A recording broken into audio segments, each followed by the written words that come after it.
అన్ని కీళ్ల సంబంధిత సమస్యలకు రీజన్ ఆర్థోస్పోర్ట్ హైదరాబాద్లో అధునాతనమైన సర్జరీ లేని వైద్యం.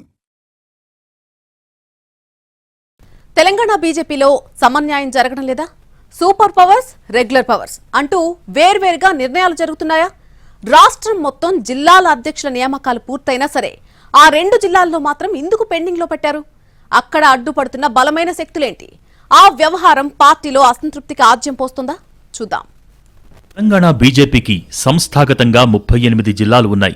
ఇందులో 36 జిల్లాలకు అధ్యక్షులను నియమించింది పార్టీ నాయకత్వం. అష్టకష్టాలు పడి దశలవారీగా ప్రకటించిన మొత్తానికి సోమవారం నాడు 8 జిల్లాల సారథుల ప్రకటనతో ఆ 36 చోట్ల సుఖప్రసవం అయినట్టే. కానీ ఓ 2 జిల్లాలు మాత్రం అస్సలు కొరకరాని కొయ్యలుగా మారిపోయాయట.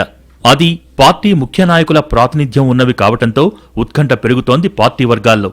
స్థానికంగా ఉన్న పరిస్థితులు, నియోజకవర్గ నాయకులు, బడా లీడర్స్ మధ్య భిన్నాభిప్రాయాలు ఉండటంతో జిల్లాల అధ్యక్షుల నియామకం ఆలస్యమవుతూ వస్తోంది. అందుకే టైం తీసుకుని ఏకాభిప్రాయం తీసుకొచ్చి 1 by 1 సమస్యల్ని పరిష్కరించుకుంటూ వస్తున్నారు బీజేపీ ఎన్నికల అధికారులు. ఫిబ్రవరి మొదటి వారంలో ప్రక్రియ మొదలు కాగా ఇంకా 2 జిల్లాలు మిగిలే ఉన్నాయి. ఈ 2 పార్టీ బిగ్ లీడర్స్ జిల్లాలే. అందులో ఒకటి బండి సంజయ్ ఇలాకా అయిన కరీంనగర్ కాగా మరొకటి ఈటెల రాజేందర్ ఎంపీగా ఉన్న మేడ్చల్ మల్కాజ్గిరి అర్బన్ జిల్లా. దీంతో అన్నీ అయిపోయి ఆ 2 మాత్రం ఎందుకు మింగుడు పడటం లేదన్న చర్చ జరుగుతోంది తెలంగాణ కాషాయ వర్గాల్లో.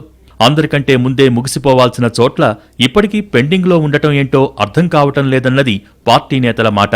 కరీంనగర్లో బండి సంజయ్ చెప్పిన పేరును పార్టీ ఒప్పుకోవటం లేదా, లేక పార్టీ సెలెక్ట్ చేసిన పేరును సంజయ్ అంగీకరించటం లేదా అన్న చర్చ జరుగుతోంది పార్టీలో.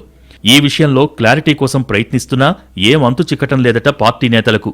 ఇక మేడ్చల్ మల్కాజ్గిరిలో ఈటెల రాజేందర్ ఒకరి పేరు చెబుతుంటే ఆ నియోజకవర్గంలో ఉన్న ఇతర ముఖ్య నాయకులు వేరే పేర్లు చెబుతున్నారట. దీంతో ఒక క్లారిటీకి రాలేక పార్టీ పెద్దలు ప్రస్తుతానికి పెండింగ్లో పెట్టినట్టు తెలిసింది. ఎవరూ పట్టు వేడకపోవటంతో పీఠముడి గట్టిగానే బిగుసుకుందట. ఈ వైఖరి పార్టీలో అసంతృప్తుల్ని కూడా పెంచుతోందంటున్నారు. ఆ 2 జిల్లాల వ్యవహార శైలిని చూస్తున్న రాజాసింగ్ లాంటి వాళ్లు ఓపెన్ అయిపోతున్నట్టు సమాచారం. వాళ్ళిద్దరికో న్యాయం, మాకో న్యాయమా అని అడుగుతున్నారట. మా జిల్లాల్లోనేమో మేం వద్దన్న వారిని తెచ్చి నెత్తిన రుద్దారు, ఆ పెద్దల జిల్లాల్లో మాత్రం వాళ్ల ఇష్టానికి వదిలేశారంటూ నిష్ఠూరాలాడుతున్నట్టు సమాచారం.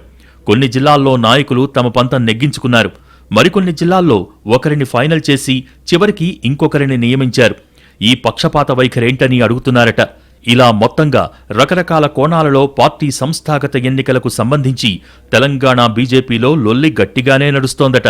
పార్టీ రాష్ట్ర నాయకత్వం దీన్నెలా సెట్ చేస్తుందో చూడాలి మరి.